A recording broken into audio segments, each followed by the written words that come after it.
Magandang araw mga kagulay, welcome back sa aking channel, Greggy Farmer nga po po ito. Bali ngayon na araw to ay mag-harvest na naman tayo mga kagulay. Kakarga na nga. Yun. Tapos ito pa kakargahan mga kagulay. Yan ang ating harvest mga kagulay. Yan din yung palaya. May nag-harvest pa doon mga kagulay. Doon sa baba. Yan ang hindi nang ganong karamihan ngayon mga kagulay, gawa nga ng hindi makapagpabunga ng maigi mga kagulay, gawa ng dire-diretso ng ulan dito. Halos 2 linggo na mahigit ang ulan. 2 linggo na mahigit ang ulan dito mga kagulay. Yan. Bali yun, pangatlong na yun mga kagulay. Ay pangalawang baba na yun mga kagulay. Ito pangatlo. Pangatlo to mga kagulay. O siyam pa mga kagulay. Yan. Bali pang 5 harvest na to mga kagulay sa ating talong. Yung ampalaya di ko alam kung pag ilang harvest na mga kagulay. Makarami na tayo sa ampalaya mga kagulay. Nasa pang 10 na yata ang ampalaya. 10 na yung ampalaya, no? Meron na pang 10 harvest na yung ating ampalaya mga kagulay. Sa ampalaya, bawing-bawi na tayo sa ampalaya mga kagulay. Dito sa talong ay hindi pa tayo malapit pa lang tayo makabawi dito sa talong mga kagulay. Ayan, kakargan yan. Bali itong isang karga na to mga kagulay, mga nasa kulang-kulang 200 din na kilos ang isang karga dito mga kagulay, kasi may ipapatong pang sako dun sa sa taas niya mga kagulay. Tapos yung isang bangkel na yan mga nasa 70 kilos mga kagulay, di 140 sako, mga nasa 200 plus din pala mga kagulay, mga ganun. O kaya 200 kulang-kulang mga ganun mga kagulay. Ayan. So itong vlog na to mga kagulay, yun o. Yun, may nakikita ko yung tao dun mga kagulay, kung nakikita nyo. Yun, nag-harvest pa dun sa baba mga kagulay. Mamaya ko na itutuloy ulit itong dudugtugan ko na lang kapag nasa baba na mga kagulay, para makita nyo rin dun sa baba. Kasi kapag lalakarin mga kagulay, mga nasa kalahating oras pababa. Kaya medyo matagal-tagal yung pagbaba mga kagulay, nasa kalahating oras. Kasi siyempre aakyat pa sila o mga 1 oras mga kagulay. So hanggang dito muna ako mga kagulay, tutuloy ko na lang mamaya dun nga sa baba. Ayan nakakot pa mga kagulay, meron pa dun. So mamaya na lang ulit mga kagulay. Ayun mga kagulay, nandito na tayo sa baba. Ito na nga, pinaplastic na nila. Meron pa doon, hinakot doon sa taas mga kagulay. Bali ito yung naunang hinakot ay pinaplastic na nila. Ito yung ating ampalaya. Yan. Titignan nyo yung quality pa rin ng talong mga kagulay. Maganda pa rin siya. Kahit naano tayo ng ulan mga kagulay. Minit mga 1 linggo, bilis na lumaki. Pa-shoutout ngayon sa babaeng minahal ko na hindi nyo nila alam. Yan daw mga kagulay, pa-shoutout doon sa sa mga chicks na ito mga kagulay. Yan pa mga kagulay. Ito pa lang pa. Yan. Nandun na. Mga kagulay. Ano yan muna yun? Yung nasa sako. Yan mga kagulay.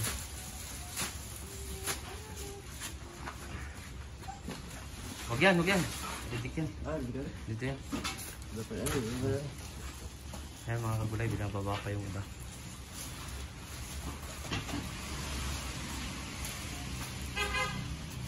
Kali ito yung pang gusto ko ito? Pangalim? Basta pang kagulay, iyan ako silang dun sa title niya mamaya o pag ilang harvest mga kagulay. Yan, hindi tayo makapabunga ng maigi mga kagulay, gawa nga ng halos 2 linggo ng ulan dito. Sobra ng 2 linggo ng ulan dito mga kagulay, kaya hindi tayo makapabunga ng maayos. Kung maaraw sana mga kagulay ay mapapabunga na natin ito ng marami. Pero salamat pa rin sa Panginoon mga kagulay, at meron pa rin siyang binibigyan ng biyaya sa atin. Kahit papano, kahit ulan ng ulan mga kagulay. Ayan yung kabayo. Yung kabayo para yan yung kabayo na pinagano ng mga kulay. Dalawang kabayo pa yan mga kulay.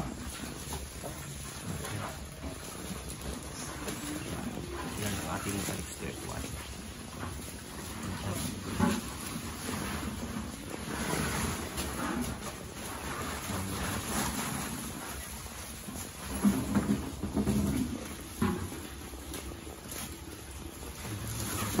Harvest ngayon. Kahit pa paano meron pa sa kulay. Kasi dalawa, ibig sabihin kapag 3 linggo na namulan, sa 3 linggo na rin yung walang spray mga kulay, lalo na yung pulya. Wala talagang spray. Pati yung amuno, wala rin amuno mga kagulay.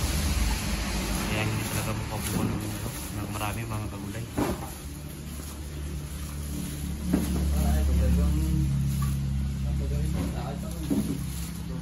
Pati yung mga palaya natin mga kulay hindi makalaki rin masyado kasi hindi nga naarawan.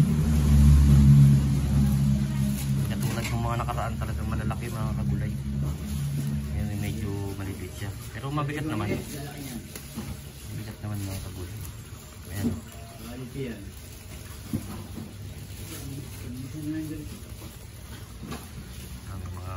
May balikungan na mga kagulay. Gawa ng nagkukulang na talaga siya sa nutrients mga kagulay.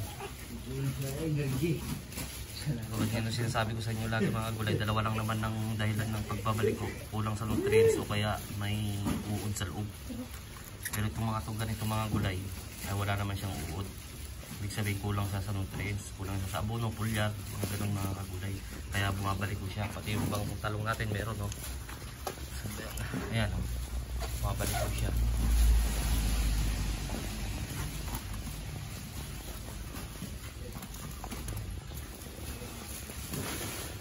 Yung mga gulay, na-update ko lang kayo dito sa harvest natin. Kunti nga siya mga gulay, gawa nga na hindi tayo makapag-abunot sa makapag-pulgar mga gulay, kaya kunti siya.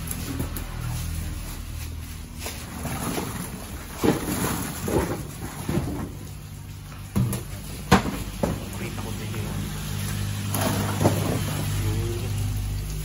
talong yan, binababa nila. Si Hosi. So, hanggang dito na lang ako siguro mga gulay. Gawa na tutulong pa ako sa pagpa-plastic para ma-deliver kagad to. Para hindi na ako nakakon mga gulay. Bago pa lang sa munting channel ko, huwag niyong kalimutang mag-subscribe. Click nyo na rin po yung notification bell para update kayo lagi sa gagawin kong video tungkol dito sa pagtatanim ko ng gulay. Katulad na itong palaya, talong, sa pepino. Sa susunod na mga gulay, magtatanim din ako pepino at kalabasa. Dalawin nyo na rin po yung Facebook ko. Pwede nyo na rin i-follow doon mga gulay. Nag-upload din ako doon. Magawa ko ng reels. So, hanggang dito na lang ako mga gulay. Maraming salamat po sa inyong lahat. God bless po sa ating lahat.